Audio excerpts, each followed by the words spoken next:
ভগবদ গীতা অষ্টম অধ্যায় শ্লোক নম্বর 15 পরমেশ্বর ভগবান শ্রীকৃষ্ণ বলছেন যে মাম উপেত্য পুনর্জন্ম দুঃখ আলয়ম অশাশ্বতম নাপ্নুবন্তি পরমাত্মা সমসিদ্ধিম পরমাম গতা। অর্থাৎ পরমেশ্বর ভগবান বলছেন যে এই জড়জগৎ, অনিত্য জড়জগৎ বিভিন্ন রকম দুঃখ, কষ্ট, ভয়, ক্লেশ, জন্ম মৃত্যু দ্বারা পরিবেষ্টিত। তাই এই জগৎকে দুঃখের সাগরও বলা হয়।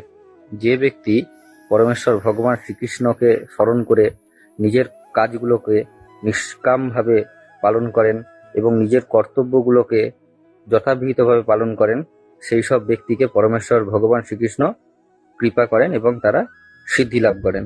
এই পরম কৃপাময় ব্যক্তিকে পরমেশ্বর ভগবান মহাত্মা বলে উল্লেখ করছেন এবং আরো বলছেন এই মহাত্মারা